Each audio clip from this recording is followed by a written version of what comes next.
கரூரில் கூட்ட நெரிசலில் சிக்கி 41 பேர் உயிரிழந்தது தொடர்பான வழக்கை சிபிஐ விசாரிக்க உச்சநீதிமன்றம் அதிரடி உத்தரவு.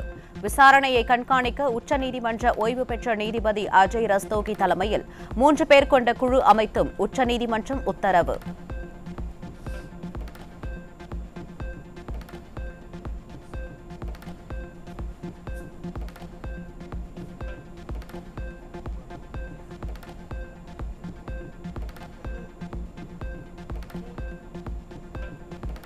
உயர்நீதிமன்ற மதுரை கிளை வரம்பிற்கு உட்பட்ட வழக்கை தனி நீதிபதி விசாரித்தது ஏன் என கேள்வி எழுப்பியுள்ள உச்சநீதிமன்றம், கரூர் கூட்ட நெரிசல் வழக்கை விசாரித்த விதத்திற்காக சென்னை உயர்நீதிமன்ற தனி நீதிபதி மீது கடும் விமர்சனம்.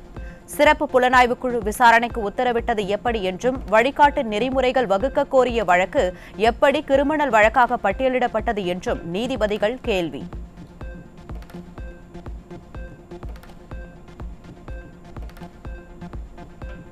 கரூர் சம்பவத்தில் விசாரணையின் நிலை குறித்து மாதந்தோறும் சிபிஐ அறிக்கை தாக்கல் செய்ய உச்சநீதிமன்றம் உத்தரவு. கரூர் சம்பவம் தொடர்பாக ஒரு நபர் ஆணையம் அமைக்க உத்தரவிட்ட ஸ்டாலின் அரசுக்கு உச்சநீதிமன்றத்தின் இந்த அதிரடி தீர்ப்பு பெரும் பின்னடைவு என மக்கள் கருத்து.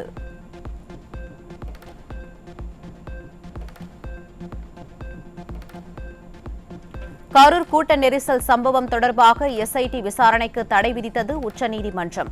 தமிழக அரசு அமைத்த முன்னாள் நீதிபதி அருணா ஜெகதீசன் தலைமையிலான ஆணையத்தின் விசாரணைக்கும் தடை.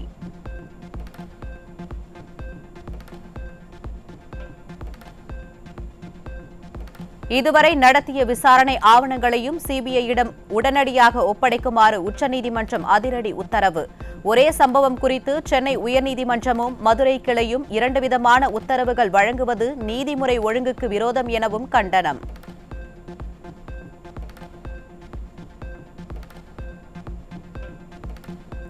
எஃப்ஐஆர் எண் 855/2025 கரூர் டவுன் காவல் நிலைய வழக்கு சிபிஐக்கு மாற்றப்படுவதாக உச்சநீதிமன்றம் தீர்ப்பு. கண்காணிப்பு குழுவின் அனைத்து செலவுகளும் தமிழ்நாடு அரசால் ஏற்கப்பட வேண்டும் என்றும் நீதிமன்றம் உத்தரவு.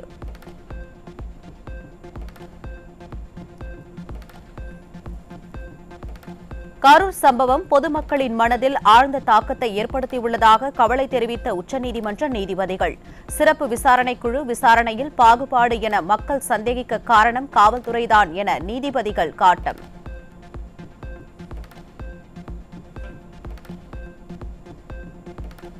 கரூரில் 41 பேர் உயிரிழப்பு, 100 பேர் காயமடைந்த இந்த சம்பவம் மனித உயிர்களின் அடிப்படை உரிமைகளை நேரடியாக பாதித்துள்ளது. கரூர் சம்பவத்தில் சுயாதீன, சார்பில்லாத, நியாயமான விசாரணை அவசியம் என உச்சநீதிமன்ற நீதிபதிகள் கருத்து.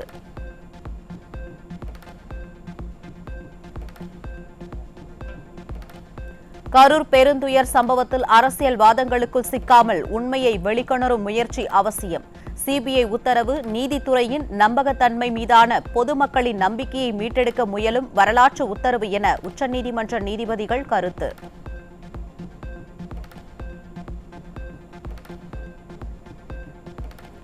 கரூர் டிராஜடி தொடர்பாக ஓய்வு பெற்ற உச்சநீதிமன்ற நீதிபதி தலைமையிலான குழுவின் மேற்பார்வையில் சிபிஐ விசாரணை நடத்த உச்சநீதிமன்றம் உத்தரவிட்டுள்ளது வரவேற்கத்தக்கது என அனைத்திந்திய அண்ணா திராவிட முன்னேற்றக் கழகம் அறிக்கை.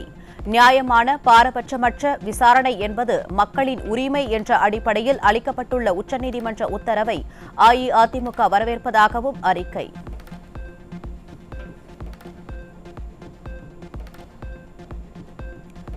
கரூர் சம்பவம் தொடர்பாக சிபிஐ விசாரணை கோரி மனு தாக்கல் செய்த பிரபாகரன் ஏன் மிரட்டப்படுகிறார் என்று அதிமுக கேள்வி. பிரபாகரன் தனக்கும் தனது தாயாருக்கும் பாதுகாப்பு வேண்டி வீடியோ வெளியிட்டுள்ள நிலையில் அவர்களுக்கு சிறு கீறல் விழுந்தால் கூட அதற்கு இந்த ஸ்டாலின் மாடல் திமுக அரசுதான் முழு பொறுப்பேற்க வேண்டும் என அதிமுக அறிக்கை. டிஎம்கேலேருந்து எம் ரகுநாதன் சொல்லிட்டு ஒன்றிய செயலாளர் அவர் வந்துட்டு இந்த மாதிரி 20 லட்ச ரூபா பணம் தரோம், வேலை வாங்கி தரோம், அதை பண்றோம் இதை பண்றோம் அப்படின்னு சொல்லிட்டு எல்லாத்தையும் கேஸ் வாபஸ் வாங்க அப்படின்னு சொல்லிட்டாப்ல. காலையில நியூஸ்ல இந்த மாதிரி போகுது, பிரபாகரன்றவரு இந்த மாதிரி கேஸே ஃபைல் பண்ணல அப்படின்னு சொல்லிட்டு போகுது. நான் தான் கேஸ் ஃபைல் பண்ணேன், இந்த மாதிரி என் பேர் தான் போடுறாங்க. பிரபாகர் எல்லாம் கேஸ் கொடுத்ததே தெரியாத மாதிரி போடுறாங்க. எனக்கும் எங்க அம்மாவுக்கும் உயிருக்கு உத்தரவாதம் வேணும். இவங்க இதெல்லாம் பண்றவங்க என்ன வேணா பண்ணுவாங்க. கரூர் சம்பவம் தொடர்பாக சிபிஐ விசாரணை கோரும் வழக்கை வாபஸ் பெற உங்கள் கட்சி ஒன்றிய செயலாளர் மூலம் எதற்கு பணம் வேலை தர முன் வருகிறீர்கள்? ஏன் பிரபாகரன் மிரட்டப்படுகிறார்? உச்சநீதிமன்ற தீர்ப்பையே தங்கள் விஞ்ஞான ஊழல் தந்திரத்தால் திருத்து பேசும் அளவிற்கு எதை மறைக்க, யாரை காப்பாற்ற முனைகின்றனர் என திமுகவிற்கு அதிமுக சரமாரி கேள்வி.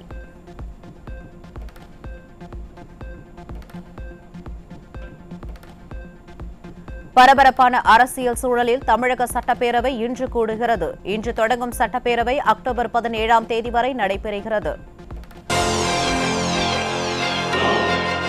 மழை நிலவரம், தங்க விலை நிலவரம் போல் கொலை நிலவரத்தை எடுத்து பாலியல் வன்முறை நிலவரம்.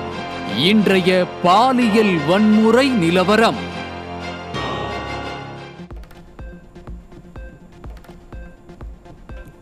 நாட்டில் என்ன நடக்கிறது என தெரியாமல் பெண்கள் பாதுகாப்பாக இருப்பதாக ஸ்டாலின் வசனம் பேசிக் கொண்டிருக்கும் வேளையில் நாளுக்கு நாள் அதிகரிக்கும் பாலியல் குற்றங்கள்.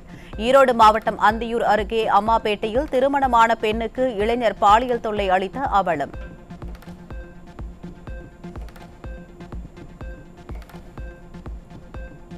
திருச்சி பாரதிதாசன் பல்கலைக்கழகத்தில் நீண்ட காலமாக மாணவிகள் அளித்த பாலியல் புகார்கள் அலட்சியமாக கைவிடப்பட்ட நிலையில் தற்போதுதான் நடவடிக்கை எடுக்கப்பட்டிருப்பது திராவிட மாடலின் நிர்வாக வீழ்ச்சியை காட்டுவதாக விமர்சனம். கல்வி கற்க செல்லும் மாணவிகளின் பாதுகாப்பை உறுதி செய்யாமல் இரு பேராசிரியர்களுக்கு கட்டாய ஓய்வு கொடுத்திருப்பது ஸ்டாலின் ஆட்சியின் பெரும் தோல்வி என பெற்றோர் குற்றச்சாட்டு.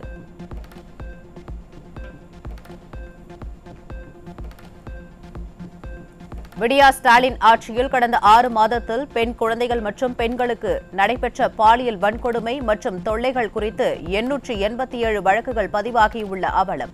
கடந்த 6 மாதங்களில் 629 சிறுமிகளுக்கு எதிரான பாலியல் வன்கொடுமைகளும் 258 பெண்களுக்கு எதிரான பாலியல் வன்கொடுமைகளும் அரங்கேறிய கொடூரம்.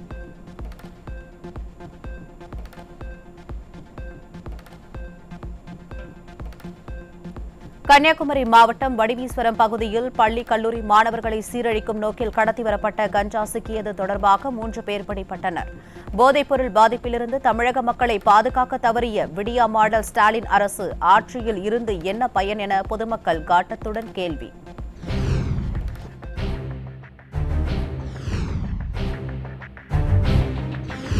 மழை நிலவரம், தங்க விலை நிலவரம் போல் கொலை நிலவரம்.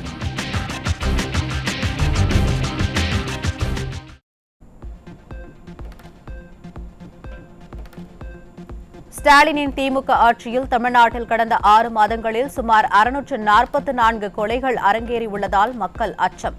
தமிழ்நாட்டை தலைகுனிய விடமாட்டோம் என பொம்மை முதல்வர் உறுதிமொழி ஏற்றதெல்லாம் வெற்றி விளம்பர நாடகம் என்றும் குற்றங்களை தடுக்க வேண்டிய காவல்துறையும் செயலிழந்து இருப்பதாகவும் மக்கள் குற்றச்சாட்டு.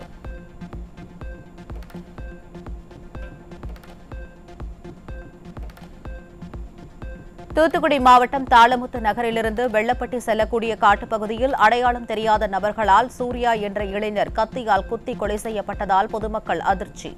நிர்வாகத்திறனற்ற திமுக ஆட்சியில் நாளொரு மேனியும் பொழுதொரு வண்ணமுமாக கொலைகள் நடைபெறுவதாக மக்கள் காட்டம்.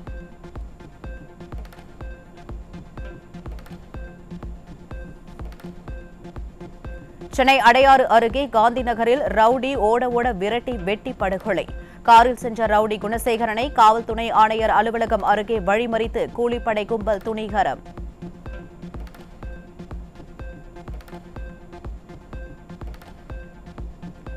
பொம்மை முதல்வர் ஸ்டாலினின் செயலற்ற ஆட்சியால் திருப்பூர் மாவட்டத்தில் ஒரே நாளில் 2 கொலைகளுடன் தமிழ்நாட்டில் கடந்த 48 மணி நேரத்தில் 12 கொலைகள் நிகழ்ந்துள்ளதால் மக்கள் அச்சம். சட்டம் ஒழுங்கை பாதுகாக்க திறனல்லாமல் வெற்று காகிதம் போல வெற்று மாடல் ஆட்சியை நடத்தி வரும் திமுக அரசால் தமிழகம் கொலை மாநிலமாகும் அவலம்.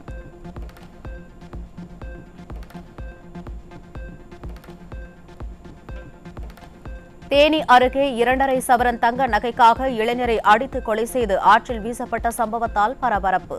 திறனற்ற திமுக ஆட்சியில் சட்டம் ஒழுங்கு சீர்குலைந்து கொலை, கொள்ளை ஆகிய சம்பவங்கள் அதிகரித்துக் கொண்டே போவதாக பொதுமக்கள் விமர்சனம்.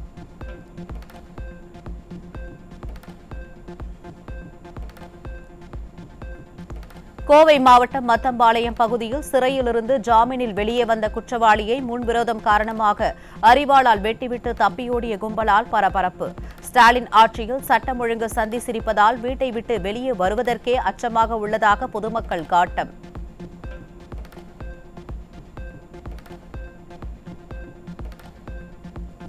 திருவள்ளூர் மாவட்டம் திருத்தணி அருகே சக மாணவர் கத்தியால் தாக்கியதில் அரசு பள்ளி மாணவர் ஒருவர் படுகாயம். பள்ளி மாணவர்களிடையே ஆயுத கலாச்சாரம் தலை தூக்கும் அளவிற்கு சீர்கெட்ட ஆட்சியை நடத்துவதுதான் ஸ்டாலினின் ஒரே சாதனை என பொதுமக்கள் விமர்சனம்.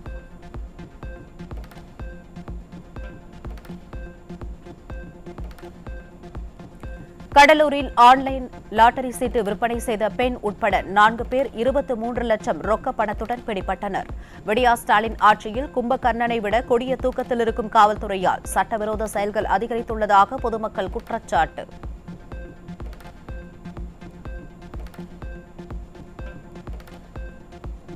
செங்கல்பட்டு மாவட்டம் ஆலப்பாக்கம் ஊராட்சியில் திமுக ஊராட்சி மன்ற தலைவர் மற்றும் ஒன்றிய கவுன்சிலர் இருவரும் ஊரக வளர்ச்சிப் பணிகளில் பல லட்சம் ரூபாய் முறைகேடு செய்துள்ளதாக அதிமுக ஊராட்சி மன்ற துணைத் தலைவர் ஆட்சியர் அலுவலகத்தில் புகார். ஸ்டாலின் ஆட்சியில் திட்டப் பணிகளுக்கான நிதியை திமுகவினர் ஊழல்கள் செய்வதாக அதிமுக ஊராட்சி மன்ற துணைத் தலைவர் குற்றச்சாட்டு. மக்கள் ஒரு வரிக்கு கூட பாவம் அவங்க எல்லாருமே பஞ்சாயத்து ஆபீஸ் எதுக்கு இருக்கு, அங்க போக கூடாது. எல்லாரும் என்ன பார்க்கணும். ஒரு வரிக்கும் நிறைய பணம் வாங்கி இந்த மாதிரி எல்லாம் நடக்குது. அங்க ஊழல் நடந்துகிட்டு இருக்கு. அதே மாதிரி கட்டிட வரைபட நிதி, அதுல தொழிலாளர் நல நிதி ஒரு அமௌண்ட் கட்டணும். அந்த அமௌண்ட்டை இது வரைக்கும் கட்டலை. நாங்க பல்வேறு மனுக்கள் கொடுத்து மாவட்ட விசாரணை போட்டு விசாரணை அறிக்கையும் கொடுத்து இன்ன வரைக்கும் கட்டாத இருக்காங்க அந்த பணத்தெல்லாம். அது பஞ்சாயத்து நம்மளோட அரசுக்கு அந்த பணம் நம்மள ஏமாத்தி இருக்காங்க, ஊழல் பண்ணியிருக்காங்க. தீவுத்திடலில் 120 பட்டாசு கடைகளுக்கு அனுமதி அளிக்க வேண்டிய நிலையில் 30 கடைகளுக்கு மட்டுமே அனுமதி அளித்து விடிய அரசு தங்கள் வயிற்றில் அடிப்பதாக வியாபாரிகள் குற்றச்சாட்டு. உயர்நீதிமன்றம் 120 கடைகளை அமைக்க வழிகாட்டுதல்களை அளித்திருந்தும் அதனை ஸ்டாலின் மாடல் செயல்படுத்த முன்வரவில்லை என்றும் தீவுத்திடலில் குடிநீர், கழிப்பறை என அடிப்படை வசதிகளை கூட செய்து தராமல் இருப்பதாகவும் சாடல். தீவுத்திடலில் என்ன ஒரு ஃபெசிலிட்டிஸ் இல்லை அப்படின்னா, தண்ணி வசதி கம்மியாக இருக்குது. பப்ளிக் வரைக்கும் பாத்ரூம் வசதி இல்லை. அது ரெண்டும் இங்கே மஸ்ட்டு. ஏன்னா இப்போ குரோடு இல்லை, குரோடு ஆனால் கண்டிப்பாக தேவை இருக்குது. இப்போ நாங்களே போனாலும் அவங்கள்ட்ட வெளியே தான் போயிட்டு வர சூழ்நிலை இருக்குது. அதனால் தண்ணி வசதி கண்டிப்பாக இருக்கணும், பாத்ரூம் ஃபெசிலிட்டிஸ் இல்லை, ரெண்டுமே வேணும். மற்றபடி கடை அளவாக தான் கொடுத்துருக்காங்க, கடை அதிகமாக கொடுக்கல.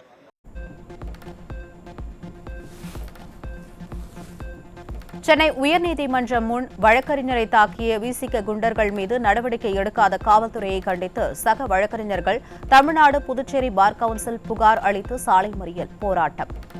தமிழகத்தில் இதுபோன்ற அத்துமீறல் சம்பவங்களை கட்டுப்படுத்த தமிழக அரசு தவறினால் வழக்கறிஞர்களின் அடுத்த கட்டமாக போராட்டங்கள் வெடிக்கும் என எச்சரிக்கை.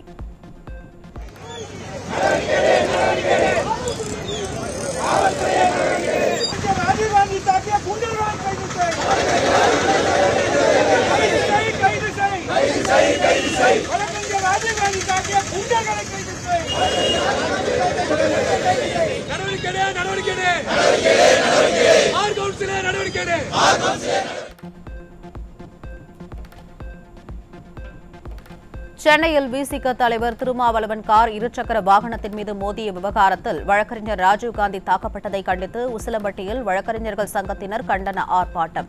பாதிக்கப்பட்டவர் புகார் அளித்தும் இதுவரை உரிய நடவடிக்கை எடுக்காத விடிய அரசின் ஏவல் துறைக்கு கடும் கண்டனம் தெரிவித்துள்ள வழக்கறிஞர்கள் திருமாவளவனை கைது செய்ய வலியுறுத்தல். விடுதலை சிறுத்தை கட்சியினரை கைது செய்ய ஆர்ப்பாட்டம். ஆர்ப்பாட்டம் ஆர்ப்பாட்டம் ஆர்ப்பாட்டம். வழக்கறிஞர் ராஜீவ்காந்தியை கைது செய்ய ஆர்ப்பாட்டம் ஆர்ப்பாட்டம் ஆர்ப்பாட்டம்.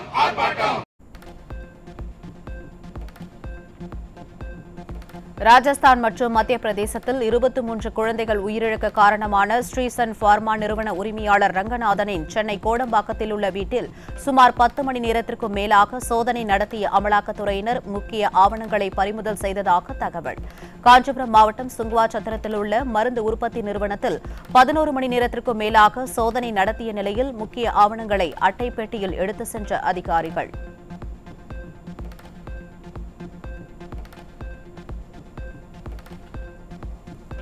ஆசிரியர் தேர்வு வாரிய தேர்வில் முதுகலை ஆசிரியர்களுக்கான 1996 காலி பணியிடங்களுக்கு 2,36,000 பேர் போட்டியிடுவதாக அதிர்ச்சி தகவல் வெளியீடு.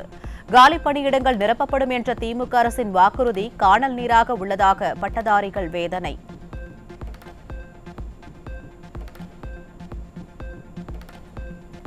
நாமக்கல் மாவட்டத்தில் விசைத்தறி பெண் தொழிலாளர்களை குறிவைத்து நடத்தப்பட்ட கிட்னி திருட்டு வழக்கு தொடர்பாக இடைத்தரகர் 2 சிக்கினர். இத்தனை நாட்கள் ஏவல்துறை கும்பகர்ண தூக்கத்தில் இருந்ததா என கேள்வி எழுப்பும் மக்கள் திமுக எம்எல்ஏ கதிரவனை கைது செய்ய ஸ்டாலின் அரசுக்கு திராணி உள்ளதா எனவும் கேள்வி.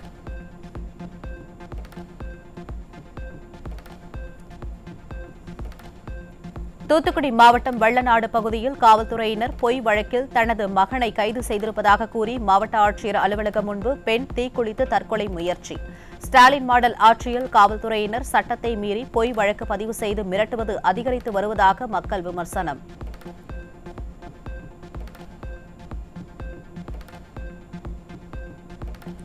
செங்கல்பட்டு மாவட்டம் அச்சரப்பாக்கம் பகுதியில் மின் இணைப்பு இல்லாத சரக ஆய்வாளர் கட்டிடத்தை ஸ்டாலின் காணொலி காட்சி மூலம் திறந்து வைத்த அவலம். தடுப்புகள் இல்லாமல் கழிப்பறை அமைப்பது, மின் இணைப்பு இல்லாத கட்டிடத்தை திறந்து வைப்பது என ஸ்டாலின் மாடல் அரசின் அவல சாதனைகள் நீண்டு கொண்டே போவதாக மக்கள் விமர்சனம்.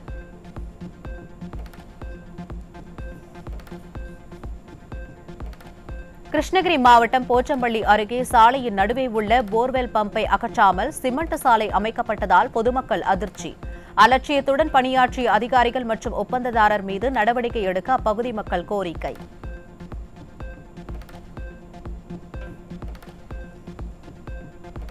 ராணிப்பேட்டை மாவட்டம் ஆற்காடு அருகே ஊதியம் வழங்க வலியுறுத்தியும் பணி வழங்காததை கண்டித்தும் 100 நாள் திட்ட பணியாளர்கள் சாலை மறியல். கடந்த சனிக்கிழமை பணிக்கு சென்றவர்களை வலுக்கட்டாயமாக கிராம சபை கூட்டத்திற்கு அழைத்து சென்றுவிட்டு அன்றைய தினம் ஆப்சென்ட் போட்டுவிட்டதாக போராட்டத்தில் ஈடுபட்டவர்கள் குற்றச்சாட்டு.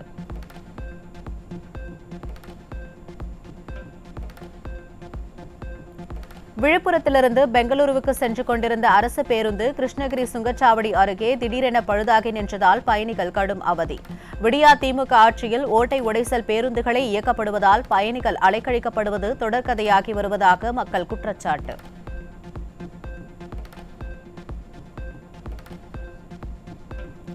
வேலூர் மாவட்டம் அகமேடு பகுதியில் ஊராட்சி ஒன்றிய தொடக்கப் பள்ளியில் முறையாக மழைநீர் கால்வாய் அமைக்காததால் பள்ளி வளாகத்தில் தேங்கிய மழைநீர். கார் பந்தயம் போன்ற வெற்று விளம்பரங்களுக்காக பணத்தை விரயமாக்கும் விடிய அரசு பள்ளி குழந்தைகள் குறித்து சிந்திக்காதா என கேள்வி கேட்டு தங்களின் குழந்தைகளை பள்ளிக்கு அனுப்ப மறுத்த பெற்றோர்களால் பரபரப்பு.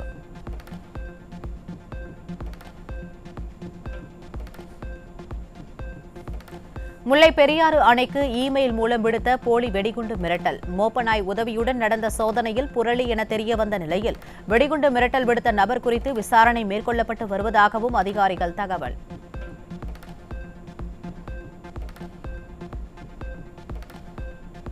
கோவை மாவட்டம் அன்னூர் அருகே மசகவுண்ட் செட்டிப்பாளையம் ஊராட்சியில் வீட்டுமனை அங்கீகாரம் வழங்க 15 லட்சம் ரூபாய் லஞ்சம் பெற்ற ஊராட்சி செயலாளர் மற்றும் அவரது உதவியாளர் சிக்கினர். திமுக ஆட்சியில் அரசு அதிகாரிகள் லஞ்சத்தில் திளைத்து வருவதாக பொதுமக்கள் குற்றச்சாட்டு.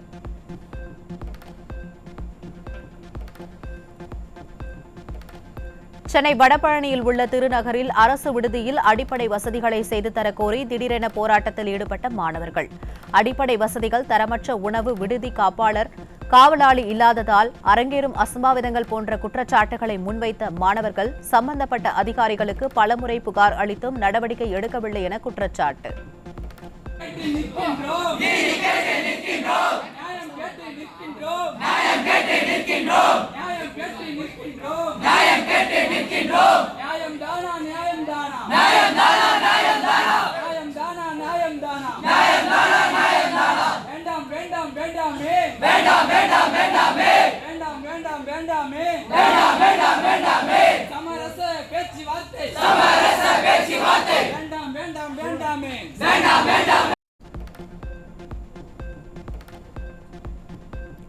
திருவாரூர் மாவட்டத்தில் சம்பா சாகுபடி பணிகளில் ஈடுபடும் விவசாயிகளுக்கு தட்டுப்பாடின்றி உரம், வேளாண் கடன்களை வழங்க விடிய அரசுக்கு வலியுறுத்தல்.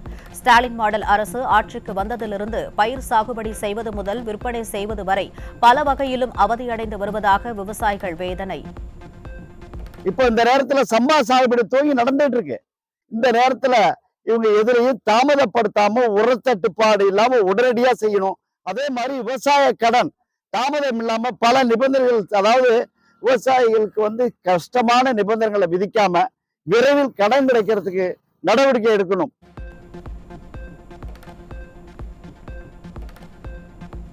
காவிரி பாசன மாவட்டங்களில் யூரியா, டிஏபி உள்ளிட்ட உரங்களுக்கு கடுமையான தட்டுப்பாடு நிலவுவதால் சம்பா, தாளடி பயிர்களுக்கு உரமிட முடியாமல் விவசாயிகள் தவிப்பு. தனியார் கடைகளில் உரத்துடன் தேவையற்ற சத்து குருணை வாங்க வற்புறுத்தப்படுவதால் 500 முதல் 600 ரூபாய் வரை கூடுதல் செலவு ஏற்படுவதாகவும் இதனை போக்க விடிய அரசு உடனடி நடவடிக்கை எடுக்க வேண்டும் என்றும் விவசாயிகள் வலியுறுத்தல்.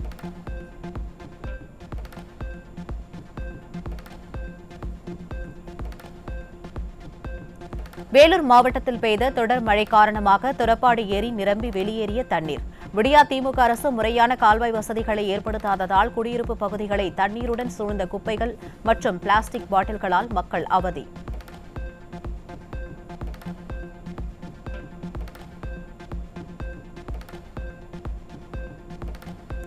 கடலூர் மாவட்டம் சேத்தியாத்தோப்பு பேரூராட்சி பகுதியில் அதிகரித்துள்ள கொசு தொல்லையால் பொதுமக்கள் கடும் அவதி. டெங்கு பரவல் அதிகரித்த பின்னரும் விடியா ஸ்டாலின் அரசின் சுகாதாரத்துறை அதிகாரிகள் போர்க்கால அடிப்படையில் நடவடிக்கை எடுக்காமல் கும்பகர்ணனை விட கொடிய தூக்கத்தில் உள்ளதாக பொதுமக்கள் குற்றச்சாட்டு. எங்களால் தூங்க முடியல. பிள்ளைகளுக்கெல்லாம் கொசு டெங்கு காய்ச்சல் வருது. ஒரு மருந்து அடிக்க மாட்டாங்கிறாங்க, ஒன்றும் செய்ய மாட்டாங்க. எங்களுக்கு ஒத்துழைச்சி செய்யணும். விடிய சுல்லாங்கடியில் தூங்க முடியல. குழந்தைகளுக்கெல்லாம் காயலா கருப்பு வருது, எங்களுக்கு காயலா வருது. நாங்கள் என்னன்னு பார்த்துக்கிட்டு எங்களுக்கு மருந்து அடிக்கணும், என்ன ஒத்துழைக்கணும். இந்த பூண்டில் எங்களால் இருக்க முடியல.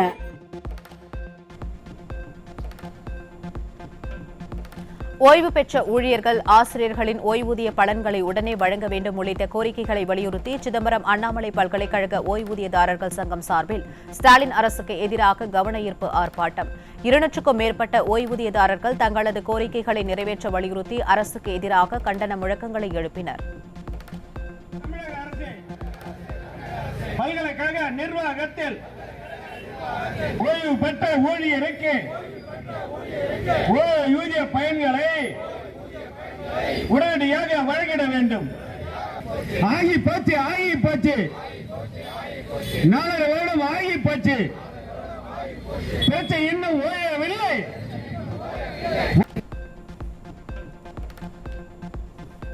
தமிழகத்தில் தேனி, ராணிப்பேட்டை, தென்காசி, விருதுநகர் உள்ளிட்ட பல்வேறு மாவட்டங்களில் பரவலாக பெய்த மழையால் பொதுமக்களின் இயல்பு வாழ்க்கை பாதிப்பு. பல பகுதிகளில் ஆங்காங்கே மழைநீர் தேங்கியதால் வாகனங்களை இயக்க முடியாமல் வாகன ஓட்டிகள் அவதி.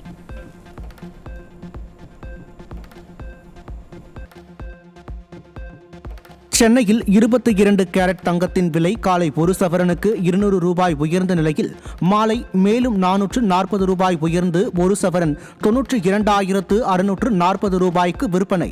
1 கிராமிற்கு 55 ரூபாய் அதிகரித்து 1 கிராம் 11,580 ரூபாய்க்கு விற்பனை செய்யப்படுகிறது.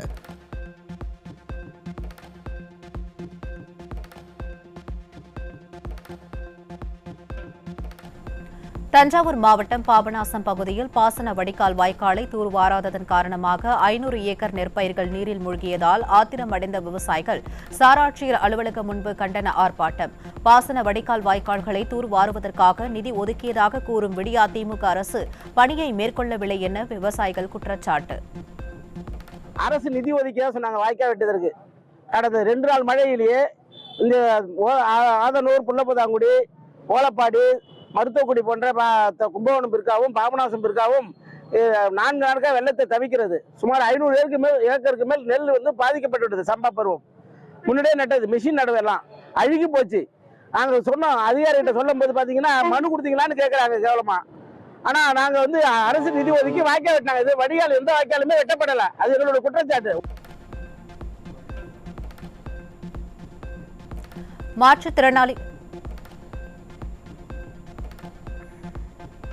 மாற்றுத்திறனாளிகளுக்கு இலவச வீட்டுமனை பட்டா உள்ளிட்ட கோரிக்கைகளை நிறைவேற்றாத ஸ்டாலின் அரசை கண்டித்து விழுப்புரம் மற்றும் திண்டிவனம் வட்டாட்சியர் அலுவலகங்களை முற்றுகையிட்டு தமிழ்நாடு அனைத்து வகை மாற்றுத்திறனாளி சங்கத்தினர் ஆர்ப்பாட்டம். நியாயமான கோரிக்கைகளை நிறைவேற்றாமல் தங்களை தொடர்ந்து திமுக அரசு ஏமாற்றி வருவதாகவும் மாற்றுத்திறனாளிகள் வேதனை. மாற்றுத்திறனாளி குடும்பங்கள் அத்தனைக்கும் எங்களுடைய ஆட்சி முடிவதற்குள் அனைவருக்கும் வீட்டுமனை பட்டா வழங்கி விடுவோம் என்று முதலமைச்சர் அவர்கள் அறிவித்தார்கள். சட்டமன்றத்தில் அறிவித்தார்கள்.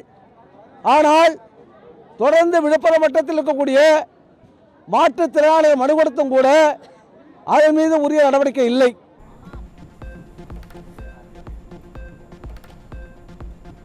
ராமநாதபுரம் மாவட்டம் முதுகுளத்தூரில் அருகே குடிநீர் வழங்காததை கண்டித்து காலி குடங்களுடன் ஊராட்சி ஒன்றிய அலுவலகத்தை முற்றுகையிட்டு பெண்கள் போராட்டம். பலமுறை புகார் அளித்தும் ஸ்டாலின் மாடல் அரசு எந்த நடவடிக்கையும் எடுக்காததால் விரக்தி அடைந்த பெண்கள் ஆதார், வாக்காளர் அடையாள அட்டைகள் உள்ளிட்டவற்றை வீசி எறிந்து போராட்டத்தில் ஈடுபட்டதால் பரபரப்பு. விழுப்புரம் மாவட்டம் திண்டிவனம் அருகே உள்ள நடுக்குப்பத்தில் 20க்கும் மேற்பட்டோருக்கு வாந்தி பேதி ஏற்பட்டதால் சிகிச்சைக்காக அரசு மருத்துவமனையில் அனுமதி. ஸ்டாலின் ஆட்சியில் சுகாதாரமற்ற குடிநீர் விநியோகிப்பதிலும் கழிவுநீர் தேங்கி கொசுக்கள் உற்பத்தியாகி வருவதாலும் ஏராளமானோர் உடல்நலம் பாதிக்கப்பட்டு வருவதாக மக்கள் குற்றச்சாட்டு.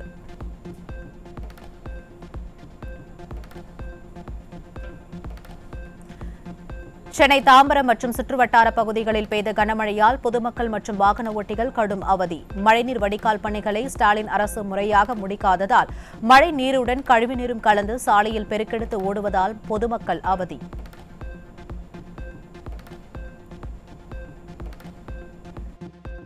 வேலூர் மாவட்டம் லத்தேரி பகுதியில் கால்வாய் கரை உடைந்து ஊர் மற்றும் விவசாய நிலங்களுக்குள் தண்ணீர் புகுந்ததால் பொதுமக்கள் கடும் அவதி. பலமுறை புகார் அளித்தும் ஸ்டாலின் அரசு கால்வாயை தூர்வாராததே குடியிருப்பு மற்றும் விளைநிலங்களில் தண்ணீர் வர காரணம் என மக்கள் குற்றச்சாட்டு. தமிழ்நாடு வேளாண்மை பல்கலைக்கழகத்தின் VGD1 நெல் ரகத்திற்கு தமிழகம் மற்றும் வடமாநில மக்களிடையே வரவேற்பு. 3 மாதங்களில் ஏக்கருக்கு 3 டன் வரை நெல் உற்பத்தி செய்யப்படுவதால் மக்கள் ஆர்வம். மின்சக்தி சீரமைப்பு கருவி மாற்றப்பட்ட அனைத்து விமானங்களிலும் சாதனங்களின் பயன்பாடுகளை மறு ஆய்வு செய்ய ஏர் இண்டியா நிறுவனத்திற்கு சிவில் விமான போக்குவரத்து இயக்குநரகம் உத்தரவு. அவ்வப்போது விமான கருவிகளில் கோளாறுகள் ஏற்பட்ட நிலையில் தடுப்பு நடவடிக்கைகள் தொடர்பாக விரிவான அறிக்கையை வழங்கும்படி அமெரிக்காவின் போயிங் நிறுவனத்திற்கும் ஆணை. சென்னை மணலி புதுநகரில் ஐயா வைகுண்ட தர்மபதி கோவில் திருவிழா திருத்தேரோட்டம் கோலாகலம். தமிழகம் முழுவதுமிருந்து ஆயிரக்கணக்கான பக்தர்கள் கலந்து கொண்டு 36 அடி உயர தேரை வடம் பிடித்து இழுத்து வழிபாடு.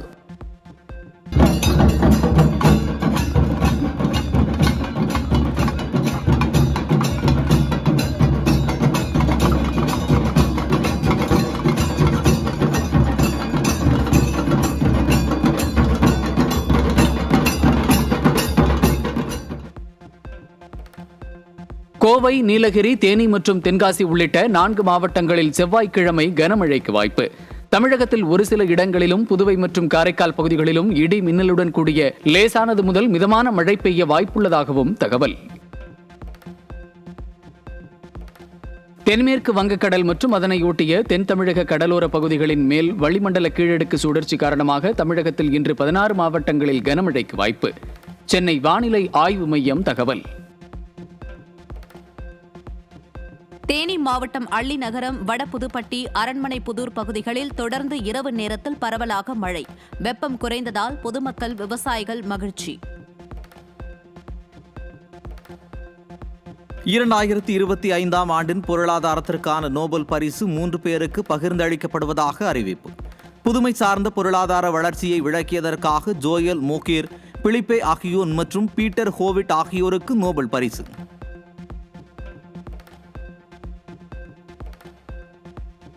எகிப்தில் அந்நாட்டு அதிபர் மற்றும் அமெரிக்க அதிபர் தலைமையில் இன்று நடைபெறுகிறது காசா அமைதி பேச்சுவார்த்தை கூட்டம். கூட்டத்தில் பங்கேற்க பிரதமர் மோடிக்கு அழைப்பு விடுக்கப்பட்டுள்ள நிலையில் இந்தியா சார்பில் வெளியுறவுத்துறை இணையமைச்சர் கீர்த்தி வர்தன் சிங் பங்கேற்க இருப்பதாக தகவல். ஆப்கானிஸ்தான் எல்லையில் பாகிஸ்தான் ராணுவம் நடத்திய தாக்குதலில் 200க்கும் மேற்பட்ட தாலிபான் அமைப்பினர் மற்றும் ஆதரவாளர்கள் கொல்லப்பட்டதாக தகவல். பாகிஸ்தான் ராணுவத்தினர் 23 பேர் இறந்ததாகவும் 29 பேர் படுகாயம் என்றும் அந்நாட்டு ராணுவம் அறிவிப்பு.